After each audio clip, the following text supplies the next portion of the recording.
것은 다 하나님 은혜라. 2020년 연말 설교를 생각하다가 연말에 한 번 더 복음에 대한 설교를 하면 좋겠다라는 생각을 했습니다. 복음은 언제나 중요하죠. 그래서 마지막 주일 설교 제목이 다시 듣는 복음입니다. 고린도전서 15장 1절로 8절 말씀은 복음에 대해서 가장 선명하게 보여주시는 말씀입니다.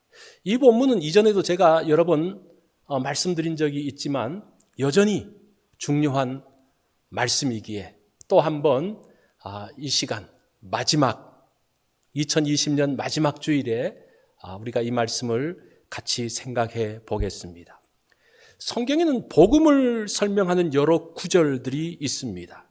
그런데 가장 직접적으로 복음이 무엇이냐를 아주 간단하게 보여주는 구절이 있다면 오늘 본문입니다. 자, 3절, 4절 말씀을 보면 내가 받은 것을 먼저 너희에게 전하였노니, 이 말씀은 무슨 말씀인가 하니 바울이 직접 들었던 복음이다라는 그런 말이에요. 내가 직접 들었던 것을 너희에게 전하노니 그 내용이 뭡니까? 이는 성경대로 그리스도께서 우리 죄를 위하여 죽으시고 장사 지낸 바 되었다가 성경대로 사흘 만에 다시 살아나사라고 합니다. 자, 복음이 뭡니까? 성경대로 그리스도께서 죽으시고 다시 살아나신 것, 그것이 복음입니다. 가장 간단하게 말하면 이게 복음이에요. 이 원문을 보면 이렇게 되어 있습니다. 대절로 4개가 이어지는데 이제 헬라어로는 이제 호티로 되어 있는데 이렇게 되어 있어요. 그리스도께서 죽으시고 장사 지낸 바 되었다. 사흘 만에 살아나시고 게바에게 보이셨다.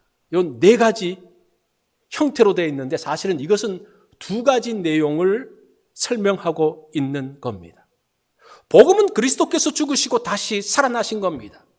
그리고 장사 지낸 바 되었고 게바에게 보이셨다라는 그 노란 제가 옐로우로 해놓은 것은 무엇인가 하니 부활과 죽음에 대한 증거로서 설명하는 겁니다. 그래서 죽으시고 그 결과 장사되었다. 그러니까 장사되었다는 말은 죽은 것에 대한 것을 증명해 주는 말이에요. 장사, 땅에 묻히셨다라는 그런 말이에요. 그 다음에 살아나셨다? 누가 봤다는 겁니까?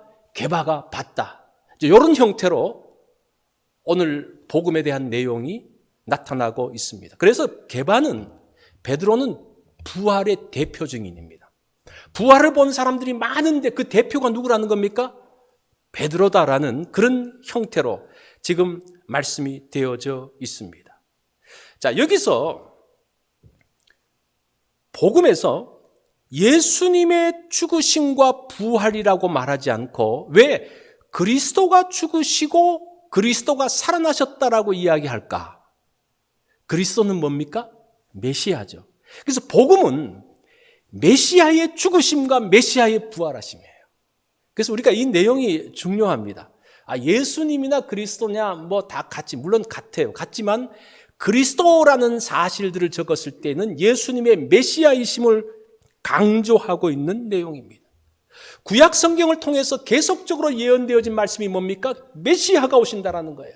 그 메시아가 오셔서 무슨 일을 하십니까? 많은 사람들은 메시아가 마치 다윗처럼 유대인들을 구원하고 로마를 무찌르고 어떤 강력한 힘을 가진 사람으로 이야기했는데 구약 성경은 그렇게 예언하지 않습니다. 메시아가 와서 죄를 위하여 죽으시고 다시 살아나셨다라는 것이 구약을 통해서 우리에게 예언되어진 것이고 그것이 그대로 성취되었다는 것을 보여주는 것이 오늘 본문의 말씀입니다.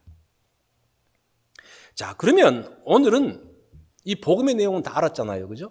그리스도가 죽으시고 다시 부활하셨다. 그런데 그것이 어떤 의미인지, 그리스도가 우리를 위하여 죽으신 것 어떤 의미인가? 우리를 위하여 살아나신 것 어떻게 복음인가라는 것을 오늘 말씀을 통해서 한번 자세히 살펴보겠습니다. 그리스도의 죽으심이 왜 복음인가? 그리스도의 죽으심은 속죄의 죽음이기 때문이라는 겁니다. 죄를 지으면 죄 용서받기 위해서 속죄 제사를 드리죠. 그래서 어떻게 합니까? 이스라엘 백성들이 죄를 지으면 짐승을 가지고 와서 잡습니다. 그래서 속죄의 짐승은 죄인을 대신하여 죽습니다. 그러면서 그 사람이 용서받게 되는 것, 이게 속죄의 제사입니다. 이 속죄라는 단어를 보면요, 덮는다라는 뜻이 있습니다. 덮는다. 많은 더러운 것들이 있는데 그 더러운 것들을 어떻게 한다는 겁니까? 덮는다라는 의미가 있어요. 우리가 죄가 있고 잘못이 있고 온전치 못한데 예수 그리스도의 피로 다 덮었다라는 뜻입니다. 그리스도는 인간들의 죄를 위하여 속죄 제물이 되셨습니다. 도대체 인간들이 어떻게 죄를 지었길래 예수님이 죽으셔야 했는가? 인간들은 둘째치고 내가 도대체 어떤 죄를 졌길래 예수님이 대신 죽어야 되시는가? 내 죄가 그만큼 심각한가? 내가 살인을 했나? 간음을 했나? 악한 짓을 했냐? 그게 없잖아요. 내 죄가 그렇게 예수님이 죽을 정도로 심각한 죄인가? 거짓말은 조금 했어요. 그건 인정합니다. 우리가 조금 나쁜 짓은 좀 했어요. 그 정도, 요것이 죽을 정도의 죄는 아닌 것 같아요. 예수님이 죽으실 정도의 죄는 아닌 것 같습니다. 자, 그래서 여기서 죄가 무엇인지를 알아봐야 돼요. 죄가 도대체 뭐냐? 속죄의 용서에 대한 것을 말하기 전에 죄가 무엇인지를 알아야 되는데, 죄는 불의한 것이 죄라고 이야기합니다. 불의한 것이 죄. 불의라는 것은 의롭지 못한 것이 불의죠. 의롭다는 말은 어떤 말인가 하니 상호 관계에서 자기 책임을 다 하는 겁니다. 예를 들어서 이제 부부가 있으면 부부 각자가 자기 책임을 신실하게 감당하는 거, 이게 의로운 거예요. 하나님과의 관계에서 하나님과 나 둘 관계에서 둘 다 그 약속, 그 관계를 신실하게 행하는 것을 이야기합니다. 이것을 알려면 최초의 범죄 현장으로 가봐야 됩니다. 에덴 동산으로 우리가 가봐야 됩니다. 자, 하나님께서 천지를 창조하시고 마지막 날 인간들을 만드셨습니다. 사람을 만드셨죠. 하나님께서 아담과 하와를 만드시고 기뻐하시면서 보시기에 좋았더라 이렇게 말합니다. 보시기에 좋았더라라는 그것이 의로운 모습이었다라는 그런 말이에요. 우리가 의로운 사람을 보면, 내가 관계에서 의로운 사람을 보면 아주 마음이 좋아요. 그러면서 하나님은 에덴 동산에서 사는 방식을 사람들에게, 아담과 하와에게 알려주십니다.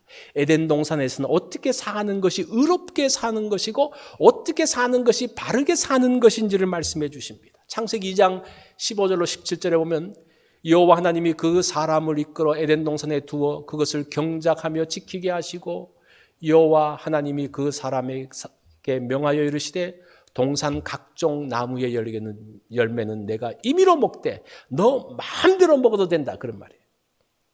그런데 선악을 알게 하는 나무의 열매는 먹지 말라.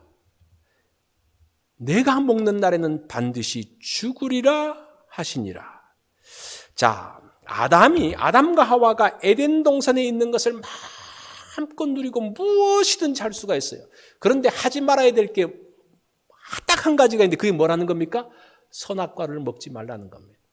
우리 지금 미국에 살면서 우리 하지 말아야 될 것 많죠? 굉장히 많아요. 이 법을 지켜야 될 것이 얼마나 많은지, 그래서 이 법을 지켜야 하는 것이 이만큼 많습니다. 그런데 에덴 동산에서 사는 방식은 뭡니까? 한 가지만 지키면 돼요. 그게 뭡니까? 선악과를 따먹지 말라. 그것만 지키면 그 사람은 바르게 사는 것이고 의롭게 사는 것입니다. 이게 의롭게 사는 거예요. 하나님께서 말씀하신 것 그대로 지키는 게 의로운 거죠. 의롭다는 것은 하나님과 약속을 지키는 것을 이야기합니다. 그러면서 그곳에서 아담과 하와가 그 많은 에덴의 그 많은 것들을 누리면서 행복하게 사는 모습을 보면서 보시기에 좋았더라 이렇게 말씀해요. 아담과 하와가 그 하나님 말씀대로 그 규칙대로 사는 모습이 너무너무 좋았더라, 이것이. 자, 그런데 아담이 뱀의 꼬임에 넘어가면서 선악과를 따먹습니다. 이 선악과를 따먹는다는 것은 단순하게 뭐 과일 하나 따먹었다는 게 아니라 하나님과의 약속을 깼다는 거예요. 그게 심각한 거죠. 그럼 하나님 뭐 치사하게 그거 과일 하나 따먹은 거 가지고 그러세요? 그게 아니에요. 하나님은 에덴 동산에서 사는 법칙 딱 하나만 지키면 된다는데 그걸 깨뜨린 거예요. 에덴의 법을 완전히 깨뜨린 것을 이야기하는 겁니다. 이것이 하나님과의 관계에서 자기 책임을 다하지 못하는 거예요. 그것을 불의라고 이야기합니다. 이해가 되십니까? 그게 불의예요. 불의는 뭐라 그랬습니까? 죄라 그랬죠. 요즘은 그 인터넷 사이트를 통해서 자기가 쓰던 물건을 팔고 또 그 물건을 사기도 하는 그런 것들이 굉장히 이제 발달되어 있어요. 그래서 자기 물건을 내놓고 돈을 보내주면 이제 물건을 보내주죠. 그런데 그 물건을 사려고 돈을 줬는데 그 물건이 안 왔어요. 돈은 갔는데 물건이 안 왔어요. 나중에 알고 보니까 그 사람이 물건을 안 주고 그냥 도망갔어요. 그거는 약속을 깨뜨린 거예요. 그걸 가지고 불의라 그래요. 그게 뭡니까? 죄라는 거예요. 지금 우리가 하나님과의 관계로 보면 너무 커 보이지만 우리끼리도 하겠다고 서로 약속을 해놓고 안 하면 그건 불의고 그것이 바로 죄라는 겁니다. 그러면 더 이상 그런 그 인터넷상으로 서로 상거래를 할 수가 없습니다. 그 규칙을 깨버리는 거예요. 그러니까 이것이 얼마나 심각하냐. 나 하나 그거 어기는 거, 선악 하나 따먹은 거 그 정도가 아니라는 거예요. 전체 질서를 깨는, 약속을 지키지 않는다는 것은 전체의 그 사회의 질서를 깨는 것 같은. 그래서 하나님께서 뭐라고 말씀하십니까? 그거 안 지키면 어떻게 한다고 말합니까? 죽을 거예요, 이렇게 말합니다. 이게 그만큼 심각하다는 거예요. 하나님께서 겁주기 위해서 너 죽는다는 말이 아니라 이것은 에덴의 질서를 깨뜨리는 거기 때문에 이거는 죽음 외에는 길이 없다는 거예요. 그 사람을 거기서 제거하겠다는 그런 말씀입니다. 이때 하나님께서 이제 결단하셔야 되죠. 하나님은 정의로우신 분이기 때문에 죄 지은 아담을 용서할 수가 없습니다. 하나님께서 말씀하신 대로 아담은 죽어야 됩니다. 그러나 하나님은 또 은혜로우신 분이잖아요. 그래서 아담에게 기회를 주십니다.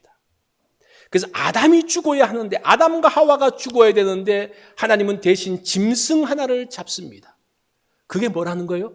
속죄 제물이라는 것. 이게 그리스도의 죽음을 예표하는 모습입니다. 그로 인해서 아담은 죽음을 면하게 됩니다.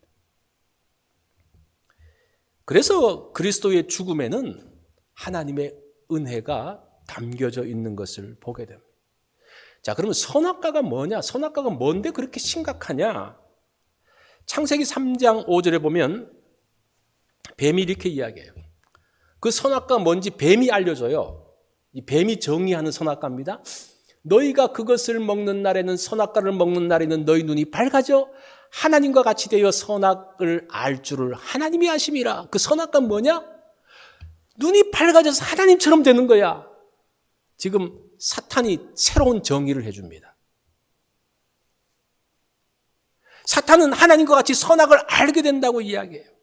이 선악과는 선악의 결정을 누가 하는지를 보여주는 나무예요. 자, 선악과의 결정을 하나님께서 이것을 따먹으면 죄야 라고 이야기하는데 사탄은 뭐라고 말합니까? 이것을 따먹으면 죄가 아니고 하나님과 같아져. 정의가 달라요. 선과 악에 대한 정의가 달라요. 그러면 여러분, 누구의 정의를 따라가야 됩니까? 하나님의 정의를 따라가야 됩니까? 사탄의 정의를 따라가야 됩니까? 그런데 이 아담이 누구의 말을 따라갑니까? 사탄의 말을 따라가요. 사탄의 선악 결정의 모습을 따라가요. 왜 그래요? 그게 자기가 원하는 거니까. 그러니까 이 선악과라는 것은 무엇인가 하니 선악의 결정을 누가 하느냐를 보여주는 나무라는 겁니다.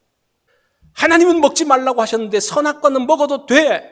그 둘 사이에서 아담이 그냥 자기가 결정해버리는 거예요. 이게 죄라는 겁니다. 여러분, 세상에 많은 이 바르고 잘못되고 여러 가지 그 규칙이 있어요.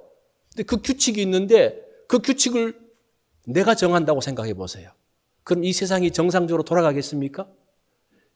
지금 그것이 선악과의 모습이라는 겁니다. 이게 죄고 이것이 죄의 뿌리가 된다는 겁니다. 죄가 뭐냐?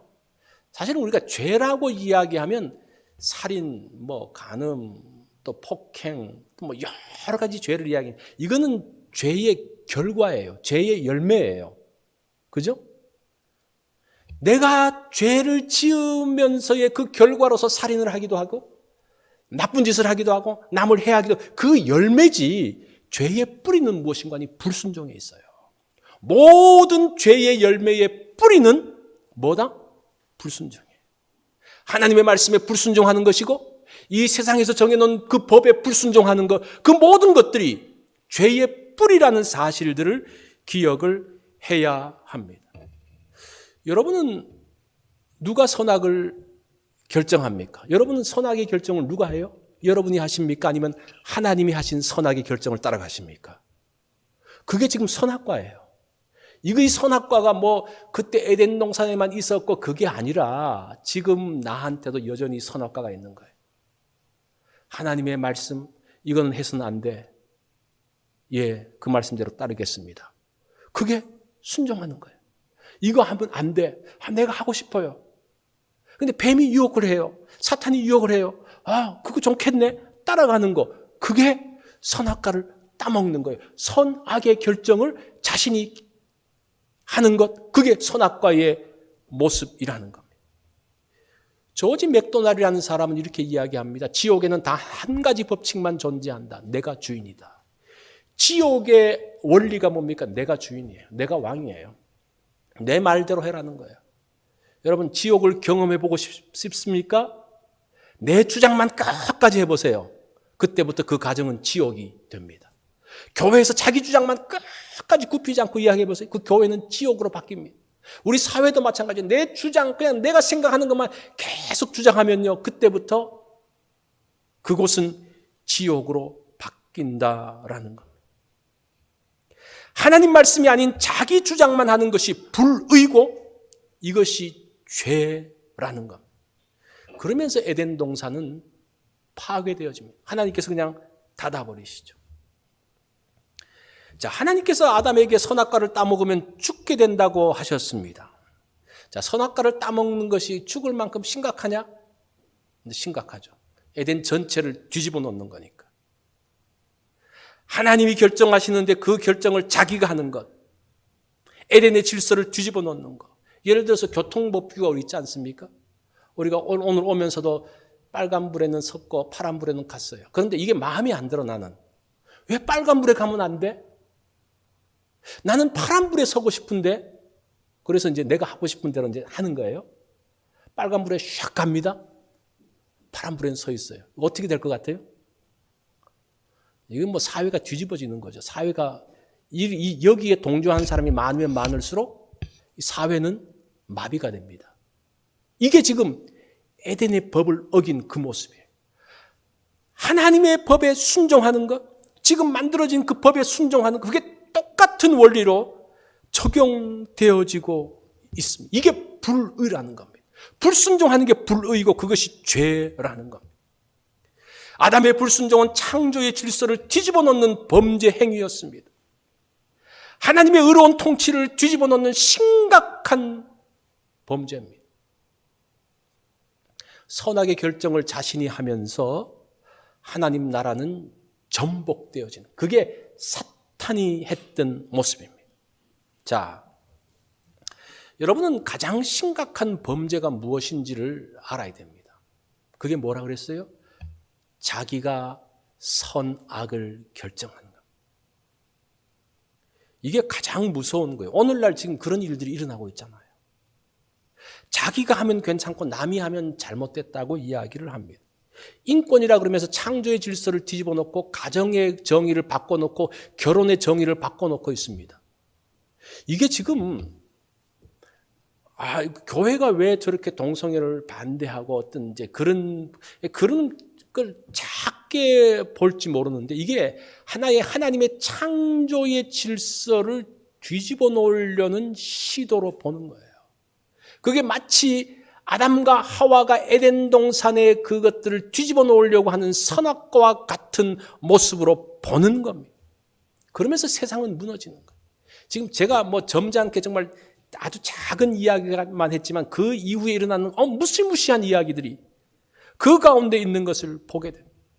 악한 것을 선하다고 말하는 순간 세상은 미래가 없습니다. 심각합니다. 우리가 이런 심각한 이야기뿐만 아니라 우리의 삶 가운데서도 여러분 분명히 선한 것은 선이라고 그러고 악한 것은 악이라고 이야기해야 됩니다. 내가 그 선한 것을 못했으면 내가 잘못했다라고 인정을 해야 됩니다. 그것이 하나님의 창조 질서 가운데 들어가는 거예요. 하나님의 말씀을 자기가 편리한 대로 적용해서는 안 된다는 겁니다. 그게 불의한, 그것이 죄라는 겁니다. 이 죄의 불의와 죄는 인류 최초로부터 시작해서 선악과 사건으로부터 시작해서 지금까지 이어지고 있는 동일한 모습이에요. 동일한 모습. 자, 아담이 이런 죄를 지었음에도 불구하고 하나님은 아담을 포기하지 않으십니다. 그 잘못에 대해서 분명히 벌하시지만 하나님의 은혜를 거두지 않으십니다. 그래서 짐승을 잡으시고 그 가죽옷을 지어서 그들에게 입히십니다. 여기에 소망이 있는 거예요. 이게 복음인 거예요. 그것이 그리스도의 속죄의 죽으심이라는 겁니다. 자, 그리스도의 죽으심이 왜 복음입니까? 어떤 죄인도 그리스도 안에서는 두 번째 기회를 가질 수 있기 때문에 하나님께서 두 번째 기회를 주신다는 것. 이게 얼마나 큰 은혜입니까? 한 번 더 기회가 있다는 것. 어떻게 보면 하나님의 은혜는 끝까지 기회를 주시는 것일지도 모르겠습니다. 우리가 죽기 전까지는 끝까지 기회를 주시는, 그것이 뭐라는 겁니까? 그리스도께서 성경대로 죽으심에 대한 사건이라는 거예요.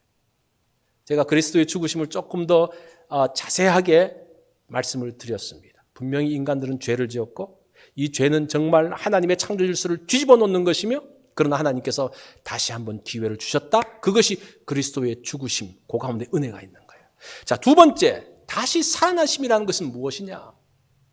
그리스도의 부활이 도대체 왜 복음이 되어지냐? 예수님이 2000년 전에 다시 살아나신 거 우리에게 무슨 관계가 있냐? 이제 그 내용이에요.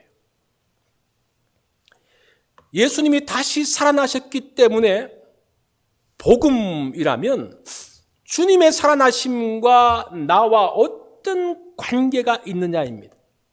자, 부활에서 중요한 것은 무엇인가 하니, 부활하신 예수님이 지금 뭐 하고 계시냐입니다. 우리가 많은 부분에서 예수님이 진짜 살아나셨어. 역사적으로 이렇게 살아나셔서 실제적인 역사적인 사건이야. 그거 중요해요. 근데 거기에서만 머물러 있으면 예수님의 부활 사건은 우리하고는 상관이 없습니다. 예수님의 그 죽으심이 나하고 어떤 연관이냐, 2000년의 갭을 가지고 있는 우리와 어떤 연관이 있느냐, 그것이 뭐라는 겁니까? 지금도 살아계셔서 보좌 우편에서 세상을 통치하시고 우리를 돌보시고 우리의 기도를 들으시는 그 주님, 그것이 부활 사건이라는 겁니다. 히브리서 8장 1절에 보면 하늘 보좌 우편에 주님이 앉아 계신다라고 합니다. 자, 여기서 보좌 우편이라는 단어가 중요한데, 이 고대 사회에서 보좌 우편이라고 말하면 통치의 자리를 이야기합니다. 왕의 보좌 우편에 앉아 있는 사람에게 모든 통치권을 다 줍니다. 그게 보좌 우편이라는 뜻이에요. 우리가 창세기에 보면 이제 요셉이 총리가 되죠. 요셉이 총리가 되고 난 다음에 그 애굽의 그 모든 풍년과 흉년의 그 위기 가운데서 대처할 수 있는 모든 전권, 모든 고난을 요셉에게 다 줍니다. 그게 보좌 우편이에요.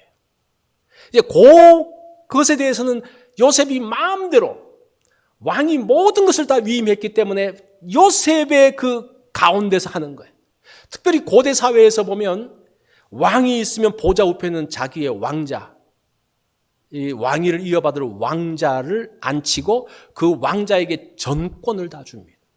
그래서 예수님께서 보좌 우편에 계신다는 그 말씀은 그 모든 권한이, 그 모든 통치의 권한이 누구에게 있다는 겁니까? 예수님께 있다는 겁니다. 그분이 누구라는 겁니까? 부활하신 예수 그리스도다라는 겁니다. 자, 부활하신 그리스도는 하나님의 아들로 하늘 보좌 우편에 앉아 계십니다. 이 땅을 통치하십니다. 이 세상은 잠시 동안은 일정 부분 사탄의 통치 가운데 있죠. 사탄은 죄와 죽음으로서 이 땅을 이제 통치하고 있는데, 근데 죄가 달콤해요. 이 왜 사탄의 통치 가운데 사람들이 넘어갔냐? 그 죄는 달콤한 거예요. 에덴에서 모든 것을 누린 아담에게 뭐라고 말합니까? 선악과 따먹어도 괜찮아. 이거 얼마나 달콤한, 해서는 안 되는데 그거 해서도 안 되는 것을 할 수 있다라는 게 달콤한 거예요. 너는 넘어갈 수 있어. 이게 달콤한 것이라는 겁니다. 사탄이 죄를 지으라고 말하지 않습니다. 뭐라고 말하는 거 아니? 선악을 네가 결정해라, 이렇게 이야기해요. 선악을 네가 결정할 수 있어. 이런 말로 사람들을 미혹합니다. 무엇이 선한 것이고 악한 것인지를 네가 결정해. 이게 지금 오늘 포스트 모더니즘의 그 중요한 그 캐치프레이즈잖아요. 네가 느끼는 거 다 좋은 거야. 네가 생각하는 거 다 선한 거야. 이게 사실은 사탄의 음성이에요. 이게 지금 창세기부터 보면 그렇게 이야기를 해요. 죄를 지으라고 말하지 않습니다. 악한 일을 하라고 말하잖아요. 네가 하고 싶은 대로 해. 여러분 하고 싶은 대로 다 합니까? 못해요. 그러면 문제가 생기죠. 집에서도 여러분이 하고 싶은 대로 다 해보세요. 문제가 생기지 않습니까? 그런데 들을 때는 굉장히 달콤하단 말이에요. 그러면서 그렇게 죄 지은 사람에게 사탄은 보상을 주는데, 삭을 주는데, 로마서 6장 23절에 보면 죄의 삭은 사망이라고 이야기합니다. 사탄은 죄를 지은 사람에게 죄책감과 사망으로 그 사람을 통치합니다. 이제 그 죄 가운데 있으면 그 죄책감을 가지고 사탄이 그 마음을 움직입니다. 또 사망을 가지고 위협합니다. 그래서 예수님도 위협하잖아요. 십자가에 달려서 죽이려고 하는, 예수님을 죽이려는 하는 시도가 벌써 예수님의 탄생 때부터 있지 않습니까? 그 헤롯을 통해서 그 헤롯의 죄성을 자극하면서 아기 예수를 죽이려고 그러지 않습니까? 그 이후에도 얼마나 예수님을 죽이려는 시도가 많습니까? 결국은 십자가에 예수님을 답니다. 이게 사망이 지금 사탄이 죄를 가지고 또는 사망을 가지고 컨트롤하는 거예요. 그런데 예수님께서 실제적으로 그 사망에 의해서 돌아가셨어요. 그런데 돌아가신 것으로 끝난 것이 아니라 예수님은 부활하셨다는 거예요. 그 부활이 뭡니까? 사탄의 사망의 권세, 사탄의 세력들을 깨뜨린, 사탄의 그 통치 가운데서 벗어난 그 모습이 예수님의 부활의 모습이라는 겁니다. 우리도 예수님처럼 사망의 권세를 이기고 다시 부활할 것입니다. 왜냐? 예수님이 부활의 첫 열매가 되셨기 때문입니다. 자, 이렇게 부활에 대한 것을 이야기할 때는 중요한 것이 주님과 함께 살아야 되는 사람들은 어떻게 살아야 할 것인가, 어떻게 지금 주님의 통치를 받고 지금을 살아야 할 것인가시 부활에 대한 우리의 자세라는 겁니다.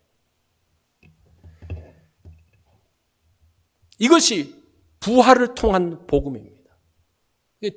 한국 교회가 십자가에 대한 복음은 잘 알고 그것을 많이 적용을 하는데 부활에 대한 복음은 잘 알지 못한다고 지적하는 것이 있습니다. 한국 교회가 너무 종교개혁의 영향을 많이 받았다, 이렇게 평가하는 분들이 있더라고요. 이게 무슨 말인 거 아니? 종교개혁의 강조점은 믿음으로 의롭게 되는 겁니다. 그 삶에 대한 강조점이 조금 부족하다는 겁니다. 왜냐하면 그 당시 배경 때문이에요. 가톨릭은 지금도 그렇지만 옛날에도 선행에 대해서는 굉장히 강조합니다. 착한 일을 해야 되고 헌금해야 되고 또 지금 그 성지가 저 악한 무슬림에 의해서 있는데 성지를 탈환해야 되고 그러면서 사람들로 하여금 뭔가 행동하도록 선하는 행동을 하도록 굉장히 강요하고 굉장히 이렇게 푸시를 많이 했습니다. 그런데 이것이 잘못된 선행으로 자꾸 강조도 나가다 보니까 이 종교개혁자들이 거기에 대해서 자꾸 반발을 하는 거예요. 그러면서 뭐라고 말합니까? 베드로 성당을 짓기 위해서 헌금을 강요합니다. 여러분들이 내는 헌금은 그 헌금통이 쨍그랑하고 떨어질 때 과거의 죄, 앞으로 지을 죄도 다 용서됩니다. 뭐 이런 말을 하니까 그러면서 뭔가를 하게 만드는, 헌금하게 만드는 거예요. 십자군 전쟁을 위해서 군인들을 모집하는데 십자군에 나온 사람은 모든 죄가 다 용서된다. 그렇게 이야기를 해요. 그러니까 내가 어떤 선행에 참여하고 십자군에 참여하고 헌금에 참여하면 모든 죄가 용서된다. 이것이 종교개혁자들 이게 잘못됐다고 이야기하면서 그러다 보면 그렇게 말하다 보니까 자꾸 행동하는 것에 대해서 부정적이 되어버렸다는 그 시대의 배경 가운데서 그럴 수밖에 없죠. 그래서 믿음으로 의롭다 하는 것을 강조하면 강조할수록 뭐가 자꾸 축소돼야 됩니까? 선행에 대한 부분들이 자꾸 축소되어져야 되는 거예요. 그게 참 오늘날 개신교의 문제점으로 드러나고 있어요. 그래서 우리가 그 부분은 교정을 해야 됩니다. 이것이 부활 사건과 연결되어 있다는 거예요. 부활은 우리가 이제 어떻게 살아야 될 것인가에 대한 부분이라는 겁니다. 그래서 우리가 종교개혁자도 중요하지만 더 중요한 것은 성경이 어떻게 이야기하느냐가 아주 중요하다는 거예요. 부활복음은 예수 그리스도의 통치입니다. 성도들이 이제 그리스도의 군사로 살 것을 이야기합니다. 그리스도의 제자로 살 것을 이야기합니다. 이게 부활의 강조점이에요. 믿음으로 구원받고 그럼 됐어. 이거는 이제 그리스도의 죽으심에 대한 부분이고 부활에 대한 복음은 뭡니까? 이제는 주님이 통치하신 이 땅에서 내가 어떻게 살아야 될 것인가? 그 내용이에요. 골로새 1장 13절을 보면요.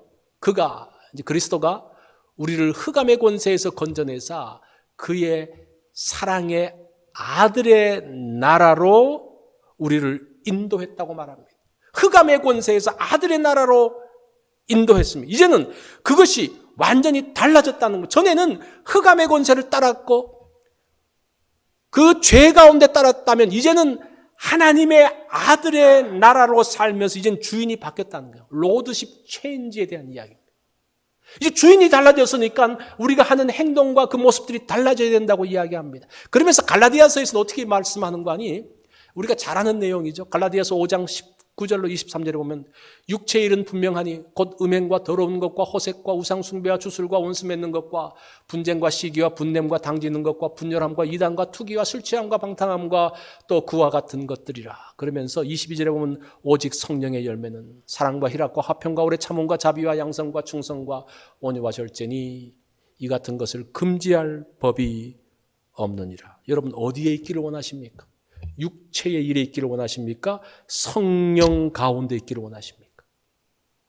그러니까 우리로 하여금 분명히 두 개의 왕국 사이에서 어디에 있을 것인지, 누구를 주인으로 모시며 살 것인지에 대한 것들을 강요하는 것이 그리스도 부활의 복음이라는 거예요.